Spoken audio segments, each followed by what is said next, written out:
हजुर, यहाँलाई स्वागत छ। धन्यवाद, नमस्कार। यो क्रियाशील सदस्यता अध्यावधिक अभियान अझै जारी छ। यहाँले म्याथ थपेको थोपै गर्दै हुनुहुन्छ होइन? कस्तो भइरहेछ, कस्तो रह्यो? होइन, हामीले म्याथ चाहिँ एकपटक थप्यौँ। खास अहिले म्याथ थपिएको अवस्था होइन। कुरा के छ भने नवीकरण भएको कुनै पनि सदस्यलाई अध्यावधिक गर्दिन भन्न मिल्दैन। कसको मिल्छ भने जसलाई कारवाही भएको छ त्यसको मात्रै अध्यावधिक गर्दिन भनेर भन्न मिल्छ, अभिलेखमा राख्दिन भनेर भन्न मिल्छ। अब कारवाही नभएको सदस्य, नवीकरण भएको सदस्यलाई चाहिँ अध्यावधिक गर्दिन भनेर भन्न मिल्दैन। तर हामीले समय सीमा तोकेको समय सीमाभित्र सबैको अध्यावधिक भएन, विभिन्न कारणले भएन। त्यसैले अहिले चाहिँ हामीले सबैलाई अध्यावधिक गर्ने गरी हामीले सिस्टम खोलेका छैनौँ, सिस्टममा एक्सेस दिएको अवस्था छैन।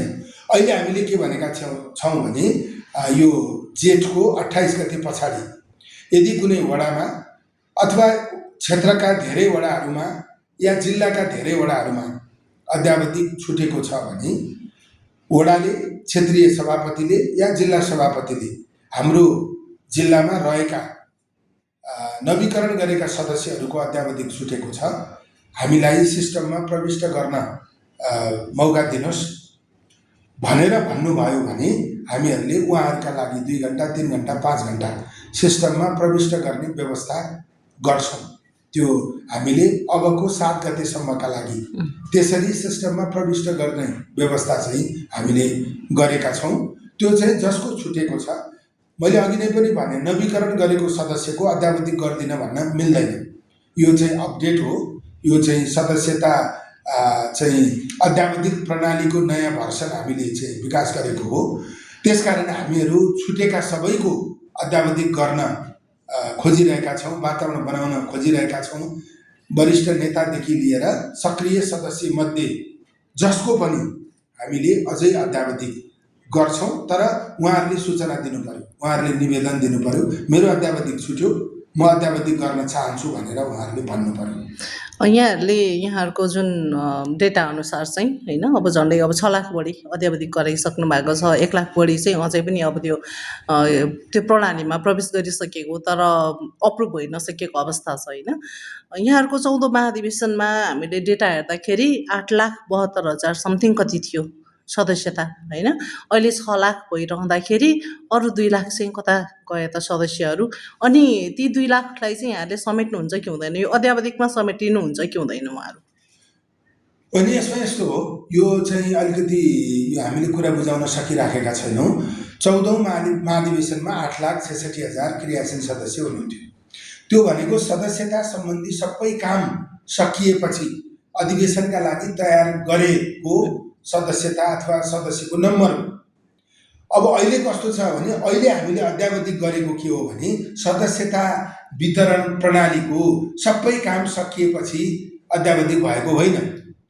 पुस 10 गतेसम्म अहिलेको सभापति, तत्कालीन महामन्त्री, सदस्यता व्यवस्थापन समितिका संयोजक गगन कुमार थापाज्यूको समितिले पुस 10 गतेसम्म 7,88,000 क्रियाशील सदस्यको नवीकरण गरेको थियो र 15औं महाधिवेशनका लागि नयाँ वितरण गरेको थियो। त्यसको डेटा हामीसँग सुरक्षित थियो। हामीले त्यही 7,88,000 को अध्यावधिक अभियान चलाएका हौँ। अहिले त्यही हो, अहिले चलाएको 7,88,000 को अध्यावधिक अभियान हो। अब तपाईँले 7,88,000 मध्येमा जम्मा 6,43,000 को मात्रै भयो, बाँकीको किन भएन त, 1 लाख समथिङको किन भएन त भनेर प्रश्न गर्न सक्नुहुन्छ। त्यसमा कतिको मृत्यु भयो होला होइन, कति अन्य पार्टीमा पनि जानुभएको हुनसक्छ, कति चाहिँ अध्यावधिक प्रक्रियामा आबद्ध नहुनु भएको तपाईँले बाहिर सुनिरहनु भएकै छ होइन। अध्यावधिक नगर भनेर कतिपय वरिष्ठ नेताहरूले पनि भन्नुभएको कुराहरू आइरहेको छ, त्यो मानेर नगर्नु भएको पनि हुनसक्छ। त्यसैले नगर्ने अथवा हामीले अहिले चाहिँ सङ्ख्याको चाहिँ तुलना चाहिँ पुस 10 गतेभित्र नवीकरण र नयाँ सदस्य, कुल सदस्यसँग मात्रै यसलाई तुलना गर्न मिल्छ। त्यो तुलना गर्दा चाहिँ 1 लाख चाहिँ हाराहारीको सदस्यता चाहिँ अध्यावधिक नभएको देखिन्छ। अब त्यो 1 लाख हाराहारीको सदस्यता अद्यावधिक नभएको विषयका बारेमा हामीले समीक्षा गरिरहेकै छौँ। त्यसमा राजनीतिक कारणले केही रोकिएको छ, केही चाहिँ प्राविधिक कारणले पनि रोकिएको छ, केही अनुपस्थित हुनुहुन्छ, केही अन्य पार्टीमा पनि जानुभएको छ, केही विदेश पनि हुनुहुन्छ। जस्तै यो कर्णालीको सुदूरपश्चिमको धेरै जसो चाहिँ रोजगारीका निम्ति चाहिँ इन्डिया जानुहुँदो रहेछ होइन। त्यसपछि अहिले यो चाहिँ यो हिमाली क्षेत्रमा यार्सा गुम्बा टिप्न पनि जानुहुँदो रहेछ होइन। त्यसको सङ्ख्या पनि केही हजार छ होइन। अनि अहिले चाहिँ त्यही सदस्यताभित्र त्यही 7,88,000 भित्र विदेश क्षेत्र पर्छ। विदेश क्षेत्रको अहिलेसम्म अद्यावधिक भएको छैन, त्यो सङ्ख्या 48-50 हजार जति पुग्छ होइन। त्यसपछि त्यही भित्र 7वटा जिल्ला हामीले अहिले अद्यावधिक गर्न बाँकी रहेको भनेर भनेका छौँ। बारा जिल्ला, खोटाङ जिल्ला, हिमाली जिल्ला र उत्तर पहाडी जिल्ला होइन हो। ती जिल्लाहरूको अझै अद्यावधिक भएको छैन। त्यहाँभित्र पनि तपाईँको 50-60 हजार त त्यसै पर्छ। त्यसैले यो सबै गर्दा चाहिँ तपाईँको 7 लाख पुग्छ होइन, 7 लाख प्लस हुन्छ। त्यसकारण हामीले पुस 10 गतेसम्म जति क्रियाशील सदस्यहरूको नवीकरण भएको थियो अनि नयाँ वितरण भएको थियो त्यसको सङ्ख्या केही 50-60 हजार कम होला, नत्र भने हाम्रो चाहिँ अद्यावधिक प्रक्रियामा सबै जोडिनुहुन्छ। मलाई लाग्छ अहिले अद्यावधिक नगर्ने भनेर भन्नुभएका सिनियर नेताहरू पनि अद्यावधिकमा उहाँहरू सामेल हुनुहुन्छ, किनकि यसलाई राजनीतिक विषय बनाउनु पर्ने आवश्यकै छैन। मैले यहाँलाई थोरै रोकेँ। पार्टीको सदस्यता बढ्यो भने पार्टीको सबै नेतालाई खुसी लाग्नुपर्छ। यहाँहरूले विज्ञप्ति जारी गर्नु भएको छ, त्यो विज्ञप्ति अनुसार त उहाँहरू त स्वतः अत्यावधिक हुनुहुने रहेछ नि त, नवीकरण गरिसक्नु भएको छ उहाँहरूले होइन। अब वडा सभापतिले डिजिटलाइज त्यो उयसमा प्रविष्ट गराउन मात्रै बाँकी होला, उहाँहरूले आफै रोकेर होइन। विज्ञप्ति अनुसार त वडा सभापतिले प्रविष्ट गर्न बाँकी रहेपछि त अद्यावधिकै भएन नि। अद्यावधिक भनेकै त्यही मात्र हो। त्यसैले स्वतः अद्यावधिक हुँदैन, उहाँहरूले आफ्नो इच्छा जाहेर गर्नु पर्यो, म अद्यावधिक गर्छु होइन। उहाँले वडा सभापतिलाई भन्नु पर्यो, या उहाँहरू वरिष्ठ नेताहरू हुनुभएकोले केन्द्रीय कार्यालयमा सम्पर्क गर्नुभयो भने पनि उहाँहरूको अद्यावधिक हुन्छ। आदरणीय पूर्णबहादुर खड्का काङ्ग्रेस होइन त कसैले भन्दैन, नचिनिएको काङ्ग्रेस त होइन उहाँ, तर अद्यावधिक गराउनु भएको छैन उहाँहरूले, नगर्ने भनेर अडान नचिनिएको काङ्ग्रेस त उहाँ होइन होइन।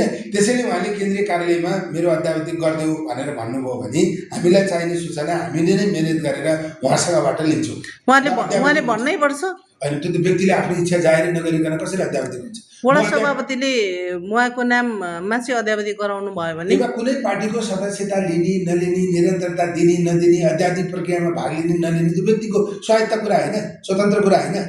भनेपछि उहाँले अहिलेसम्म त उहाँले नगर्नु भएको भन्ने बुझ्नु पर्यो नि। उहाँले म गर्छु नभनेसम्म त हामीले जबरजस्ती गरिदिने कुरा त भएन नि। त्यसैले उहाँले गर्छु भन्नु पर्यो। हाम्रो आग्रह चाहिँ उहाँले गरिदिनु पर्यो। आदरणीय पूर्णबहादुर खड्का, आदरणीय शेखर कोइराला, सबै आदरणीय नेताहरू जसले यो काङ्ग्रेस पार्टीमा मैले भन्दा धेरै योगदान पुर्याउनु भएको छ, उहाँहरू स्वतः वरिष्ठ हो होइन। त्यस्तो सम्मानित नेताहरूले पार्टीको डिजिटल चाहिँ अपडेट गर्ने यो प्रक्रियामा उहाँहरूले मद्दत गरिदिनु पर्यो। उहाँहरूले चाहिँ आफ्नो तर्फबाट हुन सक्ने सहयोग गरिदिनु पर्यो। यो पार्टी चाहिँ डिजिटल्ली रूपान्तरण हुने कुरा त सबैको लागि खुसीको कुरा हो नि। आजको समयमा पार्टीको डिजिटल नेटवर्क बन्न सकेन भने त्यो पार्टीले के चाहिँ प्रतिस्पर्धामा आफूलाई अब्बल बनाउन सक्छ? त्यसैले यो त पार्टीको समृद्धिको कुरा हो, पार्टीको चाहिँ यो चाहिँ सर्वत्र विकासको विषय हो। त्यसैले यस्तो प्रक्रिया हुँदै गर्दा उहाँहरूले त्यसलाई प्रोत्साहित गरिदिनुपर्छ, आफ्नो तर्फबाट सहयोग र मद्दत पुर्याइदिनुपर्छ। यो कुनै गुड भ्याल्यु बनाउन गरिएको होइन। यो 14औं महाधिवेशनभन्दा अगाडि बनेका 14औं महाधिवेशनको क्रममा बनेका वडा सभापतिहरूले चाहिँ अद्यावधिक गरेको विषय हो। 14औं महाधिवेशनमा त सभापति आदरणीय शेरबहादुर देउवा हुनुभएको थियो, उहाँको प्रतिस्पर्धी निकटतम प्रतिस्पर्धी आदरणीय शेखर कोइराला हुनुभएको थियो। त्यो बेलाको संरचनाभित्र त उहाँहरू नै बलियो भनेर मान्नुपर्छ नि त। त्यसैले कि त उहाँहरूले संरचनालाई मान्दिनँ, म विश्वास गर्दिनँ भनेर भन्नु पर्यो। संरचनालाई विश्वास गर्ने हो भने त यो त पार्टीलाई लाभ मात्रै पुर्याउने कुरा हो। यसले पार्टीको कुनै व्यक्ति विशेषलाई बलियो पनि बनाउँदैन। हामी त अस्ति भर्खरै आएको हो, हामी आएपछि बनेको वडा समिति हो र, हामी आएपछि बनेको क्षेत्रीय समिति हो र, पहिल्यै बनेको हो। त्यसैले यो संरचनालाई त सबैले विश्वास गर्नु पर्यो। यो संरचनालाई विश्वास गर्ने सबैले यो अध्यावधिक प्रक्रियामा आशंका गर्नुपर्ने कुनै कारण छैन। यहाँले यसो भनिरहँदाखेरि नि महामन्त्रीज्यू, जस्तो अब यहाँले अध्यावधिकको यो अभियान चलाइरहँदाखेरि, क्रियाशील सदस्यता अध्यावधिकको अभियान चलाइरहँदाखेरि इतर पक्ष जो हुनुहुन्छ उहाँहरूले चाहिँ त्यो रोक्ने खालको अभियान अझै पनि जारी राख्नु भएको छ। एक दुईवटा प्रदेशमा उहाँहरूको चाहिँ अझै पनि भेला जारी नै छ होइन। अब यसरी उहाँले रोक्नु भएको छ, उहाँहरू कङ्ग्रेस हुने कि नहुने, अब उहाँहरू कङ्ग्रेस बन्नुहुन्छ कि बन्नुहुन्न? होइन, यो हेर्नुहोस्, पार्टीले चलाएको एउटा अभियान होइन, यो पार्टीले चलाएको अभियान जुन अभियान आवश्यक छ, जुन अभियानबाट चाहिँ पार्टीलाई लाभ मात्रै हुन्छ, जुन कुरा नगर्ने हो भने पार्टी प्रतिस्पर्धी बन्नै सक्दैन। पार्टीलाई प्रतिस्पर्धी बनाउनका निम्ति चलाइएको अभियानमा उहाँहरू किन आबद्ध नहुने? उहाँहरूको तर्क के हो? कि हामीलाई नै चित्त बुझ्ने तर्क उहाँहरूले दिनु पर्यो। हामीले भनेका छौँ नवीकरण गरिएका र 15औं महाधिवेशनका लागि नयाँ दिएका जो स्वीकृत भएको नयाँ सदस्य छ त्यसको मात्रै अध्यावधिक गरेको हो। त्यो उहाँहरूले प्रष्ट ढङ्गले सिस्टममा आएर हेर्न सक्नुहुन्छ। त्यसैले पार्टीलाई डिजिटल रूपान्तरण गर्ने प्रक्रियामा उहाँहरू आबद्ध हुनु नपर्ने के कारण हो? कि त म पार्टीको हित चिताउँदिनँ भन्नु पर्यो? त्यो त पक्कै होइन होला। हामीले भन्दा बढी योगदान गर्नुभएका आदरणीय नेताहरूले त्यस्तो त पक्कै सोच्नुहुन्न। उहाँहरूले त स्पष्ट भन्नुभएको छ त, हामीले नवीकरण गरिसकेका छौँ 15औं महाधिवेशनका लागि, अब त्यो नवीकरणलाई चाहिँ डिजिटलाइज गर्ने काम संस्थापन पक्षको हो भनेर स्पष्ट भनिसक्नु भएको छ। उहाँहरूको फोन नम्बरै छैन, कसरी डिजिटलाइज गर्ने? हामीले डिजिटल नेटवर्क बनाउने भनिरहेका छौँ, हामीले कनेक्टिभिटी सजिलो बनाउने भनिरहेका छौँ, हामीले सदस्यको पार्टीको सदस्यसँग सम्बन्ध राम्रो बनाउने भनिरहेका छौँ। त्यसैले जम्मा उहाँहरूको फोन नम्बर मागेको, उहाँहरूको चाहिँ सोसल आइडी मागेको, उहाँहरूसँग वाट्सएपमा सजिलो गरी उहाँहरूलाई नै सूचना पुर्याउन सजिलो हुने गरी केही जानकारी मागेको। हाम्रो पार्टीमा क्रान्तिका निम्ति जहाज अपहरण गर्ने नेता अहिले पनि हुनुहुन्छ। त्यो नेताको त्यो योगदान कहाँ चाहिँ सुरक्षित छ त? कहाँ लेखिएको छ त? त्यो योगदानलाई सुरक्षित ढङ्गले हामीले डिजिटलाइज गर्न खोजेको, पानीले नरुच्ने, आगोले नपोल्ने गरी सुरक्षित गर्न खोजेको। कि त हामीले तिमीले गुट बढाउन यसो गर्यौ भनेर हामीलाई भन्नु पर्यो, तर्कपूर्ण तरिकाले भन्नु पर्यो। तिमीले कब्जा गर्न यसो गरेका हो भनेर कहाँ कसरी कब्जा हुन्छ त्यो हामीलाई भनिदिनु पर्यो। होइन भने पार्टीको हितमा भएको काम त्यति वरिष्ठ र आदरणीय अग्रज नेताहरू, मैले भनिरहेको छु, मैले भन्नका लागि भनेको होइन, यो पार्टी बनाउनु मेरोभन्दा उहाँहरूको योगदान धेरै छ। त्यसैले यो पार्टी सशक्त बन्दै गर्दा, यसको डिजिटल नेटवर्क बन्दै गर्दा हाम्रा नेताहरूलाई त खुसी लाग्नुपर्ने हो। यति 1.5 महिनामा यत्रो ठुलो काम गर्यो स्याबास भनेर उहाँहरूले भन्नुपर्ने हो। राष्ट्रिय परिचय पत्र बनाउन कति समय लाग्यो भन्नुहोस् त? हामीले 6.5 लाखको अध्यावधिक, त्यसमाथि अर्को 1,34,000, झन्डै 7.25 लाखको अध्यावधिक चाहिँ हामीले 1.5 महिनामा गर्यौँ। त्यसैले यस्तो चाहिँ काम यति छिटो गर्दा त पार्टीका सबै नेताहरूले हौसला बढाइदिनु पर्ने हो। अहिले पनि वरिष्ठ नेताहरू जस्तो डाक्टर शेखर कोइराला होइन, उहाँले त प्रस्ताव नै पठाउनु भएको थियो यहाँलाई, 5 बुँदे प्रस्ताव, अनि पूर्णबहादुर खड्का, अनि अब अरू पनि हुनुहुन्छ, उहाँहरूसँगै धेरै नेताहरू हुनुहुन्छ होइन। उहाँहरूलाई बाहिर राखेर अहिलेको अवस्थामा उहाँहरू बाहिर नै हुनुहुन्छ, बाहिर राखेर बलियो कङ्ग्रेस बनाउने परिकल्पना गर्न सक्नुहुन्छ यहाँले? होइन, यो तपाईँहरूको पनि न्यारेटिभ अलि मलाई चित्त बुझ्दैन। बाहिर राखेको होइन के, बाहिर उहाँहरू बस्नु भएको। हामीले भित्र छिर्न गेट बन्द गरेर के अरे गजवार लगाएर छिर्न पाउनुहुन्न भनेको छ र? कोही बाहिर बस्नुहुन्छ भने त उहाँहरूको आफ्नो स्वतन्त्रताको कुरा हो नि। भित्र आइदिनुहोस् भनेर कार्पेट बिछाएर भित्र चाहिँ आइदिनुहोस्, हजुरहरू स्वतः वरिष्ठ हो, हजुरहरूलाई वरिष्ठ भनेर हामी सम्मान गर्न तयार छौँ भन्दा उहाँहरू भित्र किन नआउनु पर्यो? त्यसैले अब यसरी भनिरहँदा वरिष्ठ नेताहरूलाई अलि अपमान भएको जस्तो पनि हुनसक्छ, तर मेरो त्यस्तो आशय नै होइन। उहाँहरूलाई हामी अभिभावक मान्न होइन, प्रक्रियामा गएर उहाँहरू आफैले नेतृत्व लिन सक्नुहुन्छ भने नेता मान्न, सबै गर्न हामी तयार छौँ, तर प्रक्रियामा त आउनु पर्यो नि। उहाँहरूले प्रस्ताव पनि राख्नु भएको छ नि यहाँहरूसँग होइन। अब अस्ति भर्खर डाक्टर प्रकाश रण महतले पत्रकार सम्मेलन गर्नुभएको थियो, हजुरले पनि हेर्नुभयो होला होइन, मिडियामा आएको समाचारहरू पनि हेर्नुभयो होला यहाँले। जस्तो उहाँहरूको प्रस्ताव चाहिँ पुरानो 14औं महाधिवेशनको समिति, केन्द्रीय समिति अनि अहिले विशेष महाधिवेशनको समितिलाई मर्ज गरेर एउटा चाहिँ संयन्त्र बनाउने, त्यो संयन्त्र अनुसार चाहिँ हामी अगाडि बढ्न सक्छौँ। अनि 2-3वटा 3टा जति माग छ उहाँहरूको होइन। अनि यो नवीकरणलाई नै यथावत राखेर, अघि पनि मैले भने नवीकरणलाई नै यथावत राखेर त्यसलाई नै हजुरहरूले यता संस्थापन पक्षबाट चाहिँ त्यसलाई नै डिजिटलाइज गर्ने लगायतको 3 बुँदे माग छ क्यारे मुख्यतः होइन। त्यो मागहरूलाई चाहिँ यहाँहरूले कसरी सम्बोधन गर्न सक्ने अवस्था छ कि छैन अहिले? म आदरणीय नेताको कुरालाई सम्मान गर्दै, कुन विधानमा लेखेको छ त्यो, कुन विधिले मिल्छ त्यो? पार्टी त विधानले चल्छ होला, केन्द्रीय समिति कति सङ्ख्याको भन्ने त विधानमा लेखिएको होला। त्यसैले हामीलाई कुन विधानले कुन प्रक्रियाले मिल्छ उहाँहरूले नै भनिदिनु पर्यो। त्यसैले विधि पद्धतिले चलेन भनेर भनिरहेको यो अवस्थामा पद्धतिबाट चलाउन खोजिएको, त्यसको निम्ति हाम्रो आग्रह के हो भने कुन विधि कुन प्रक्रियाले त्यो गर्न मिल्छ होइन। फेरि चाहिँ यो कस्तो हो भने एउटा विधि एउटा प्रक्रियाले पार्टी अगाडि जाँदै गर्दा, विधि मिचेर अर्को काम गर्दा फेरि अर्काले आवाज उठायो भने त्यो सुन्नुपर्छ कि पर्दैन? तर पार्टीमा अब धेरै वरिष्ठ नेताहरू बाहिर हुनुहुन्छ, त्यसलाई मिलाउन सक्ने सम्भावना छ कि छैन? नमिलाउने गरी यहाँ कुनै बाहिर हुने गरी केही व्यवस्थै गरेको छैन। होइन, यहाँले विधि र विधानको कुरा गर्नुभयो नि। विधि विधान त जसले नि मान्नुपर्छ नि। विधि र विधान अनुसार गयो भने त उहाँहरूभित्र जस्तो यहाँले जुन यहाँले भन्नुभयो, उहाँलाई हामीले बाटो कतै गजबार लागेकै छैन, छेकेकै छैन भन्नुभयो होइन, त्यसले त छेक्ने रहेछ नि त। होइन, कसरी विधि विधान भन्दा बाहिर गएर हुनुपर्छ भन्नु मिल्छ? आजको दिनमा कुनै पार्टीले विधि के अरे विधानभन्दा बाहिर गएर चाहिँ काम गरेन भने छेकिएको मान्नुपर्छ भनेर भन्न मिल्छ र? उहाँहरू बाहिरै हुनुहुने रहेछ त्यसो भने। त्यो मलाई एकदम उहाँलाई सम्मान गर्दै म के आग्रह गर्न चाहन्छु, त्यो सबै कुराको डिफेन्ड गर्न म चाहन्न।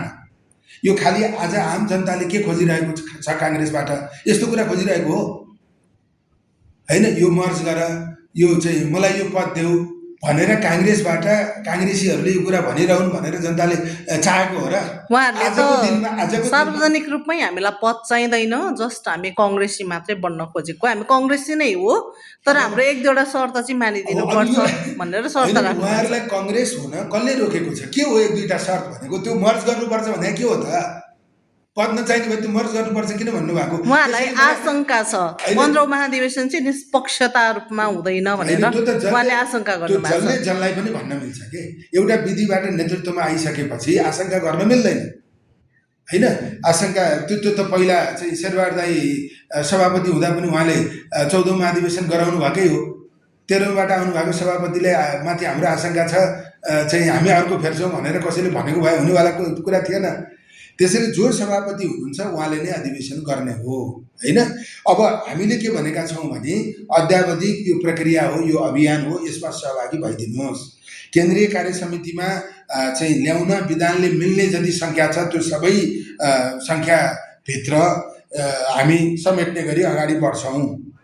हामी जो वरिष्ठ हुनुहुन्छ हामीले वरिष्ठ बनाउने होइन उहाँहरूलाई, उहाँहरू स्वतः वरिष्ठ हो, मभन्दा सिनियर हो, अथवा हामी सिनियरहरूलाई सिनियरकै तहमा सम्मान दिएर राख्न तयार छौँ होइन। अब अधिवेशनका निम्ति गर्ने बनाउने जति पनि संयन्त्रहरू छ त्यो सबै संयन्त्रहरूमा उहाँहरूलाई हामीले समेटेर अगाडि बढ्छौँ होइन। त्यो चाहिँ हामी यो अग्रजहरूलाई सम्मान गर्ने कल्चर बोकेकै मान्छेहरू हौँ, हामीलाई कङ्ग्रेसले त्यो सिकाएको छ होइन। त्यसअनुसार हामी सम्मान गरेर अगाडि बढ्छौँ। मेरो अन्तिममा एउटा प्रश्न, एकदमै खण्डन गर्ने ढङ्गबाट प्रश्न नगर्नुहोस्। एउटा जिज्ञासा मेरो, आफ्नै पार्टीको कुरा मात्रै गरिरहने, आफ्नै अन्तर्द्वन्द्वका बारेमा मात्रै कुरा गरिरहने कुरामा त्यति धेरै रुचि छैन। म एउटा अन्तिममा मेरो एउटा जिज्ञासा यहाँलाई, जस्तो अब 16 गते हाम्रो उपसभापतिज्यूले वाट्सएपमा 7 बुँदे परिमार्जित प्रस्ताव मैले पठाएको छु भन्नुभयो, तर अहिलेसम्म आजसम्म बिहानसम्म कतै पनि सार्वजनिक भएको थिएन। आज मात्रै सार्वजनिक भयो। त्यो इतर पक्षले पनि सार्वजनिक गर्न रुचाएनन्, हामीले बारम्बार माग्यौँ होइन। यता संस्थापन पक्षबाट त सार्वजनिक नै भएन। त्यो चाहिँ आजै सार्वजनिक गर्नुपर्ने के थियो र? त्यो सार्वजनिक गरेको होइन, हामीले सार्वजनिकै नगर्ने भनेको। यो खास गरी मैले अघि नै पनि तपाईँलाई के भने हाम्रो अन्तर्विरोधका बारेमा यो धेरै हल्ला गर्न हामी चाहँदैनौँ, किनभने पब्लिकले यस्तो सुन्न चाहिरहेको स्थिति छैन होइन। आजको राजनीतिक एजेन्डा यो होइन, आज नेपाली कङ्ग्रेसबाट आम नागरिकले खोजेको विषय यो होइन। आज हामीले सशक्त प्रतिपक्षीय भूमिका निर्वाह गर्नुपर्ने हुन्छ। त्यसकारण हामी अन्तर्विरोध बढेको चाहिँ देखाउन हाम्रो तर्फबाट चाहँदैनौँ। अब उपसभापतिज्यूले जुन 5 बुँदे तयार गर्नुभयो त्यो सार्वजनिक गर्न नखोजेकै हो। आन्तरिक रूपमा कुरा मिलाइसकेपछि यी विषयमा हाम्रो कुरा मिल्यो भनेर मात्रै हामी त्यसलाई सार्वजनिक गर्न चाहन्थ्यौँ। तर यो 16 दिनपछि 17 दिनपछि सार्वजनिक भयो, यो पनि हाम्रो सार्वजनिक गर्ने चाहना होइन। आपसी समझदारी निर्माण गर्नका निम्ति बनाइएको मुद्दा हो। यो हामीले आन्तरिक रूपमा छलफल गर्न चाहेको मात्रै विषय हो। यसमा कुरा मिल्ने अवस्था भयो भने त्यसपछि यो सार्वजनिक हुन्छ। सार्वजनिक भइसकेको छ भनेर अब सार्वजनिक भयो। अब हामीले सार्वजनिक गर्न चाहेका थिएनौँ, भयो। अब यो पछि चाहिँ हजुरहरूको अप्रोच हुन्छ कि हुँदैन? उता जस्तो बिचमा 22 गते चाहिँ उपसभापतिज्यू गएर चाहिँ कुरा गर्नुभएको थियो क्या र, होइन, संवाद गर्नुभएको थियो क्या र पूर्णबहादुर दाइसँग। अब यो बिचमा चाहिँ भयो कि भएन, अब हुन्छ कि हुँदैन? होइन, हामीले बारम्बार भनेका छौँ अध्यावधिक गर्न उहाँहरू चाहनुभयो भने हामी एकदमै सहज वातावरण बनाउँछौँ। हामी तोकिएको समयभित्र सबैको अध्यावधिक गराउँछौँ, यो पनि भनेका छौँ। यो हामीले निर्णय गरेको व्यवस्थाभित्रै यो सबै कुरा पर्छ। संवाद गर्ने र कुरा मिलाउने कुरामा पनि हामी खुल्ला छौँ। हामी संवाद गर्न चाहन्छौँ। हामी उहाँहरूले बोलाएको ठाउँमा जान चाहन्छौँ। हामी पदमा छौँ, त्यसकारण हामी जान्नौँ भन्ने त्यस्तो अहम हामीसँग छैन। उहाँहरू सिनियरै हो। उहाँहरूले नै बोलाएको ठाउँमा गएर संवाद गरेर कुराकानी मिलाएर उहाँहरूको आशीर्वाद लिएर हामी पार्टी अगाडि लान चाहन्छौँ। उहाँहरूको भनाइ चाहिँ के छ भने संस्थापन पक्षको जिम्मेवारी हो, हामीसँग त अधिकार केही पनि छैन, मिलाउने संवाद गर्ने संस्थापन पक्षको जिम्मेवारी हो, त्यही भएर उहाँहरूले चाहिँ इनिसिएसन लिइदिनुहोस् भन्ने छ उहाँहरूको चाहना चाहिँ। संस्थापन पक्ष अथवा जे भन्नुहोस् यो पनि विधानले बाँधिएको हुन्छ, होइन, यो पद्धतिबाट चल्ने कुराले बाँधिएको हुन्छ। त्यसैले त्यो कुराको बाध्यता उहाँहरूले पनि बुझिदिनुपर्छ, होइन। अब जिम्मेवारी हो भनेर ठिक हो, हामीले नै उहाँहरूलाई भेट्ने कुराकानी गर्ने चाहिँ त्यो कुरा गर्नुपर्छ। त्यो कुरा हामीले गरिरहेकै छौँ।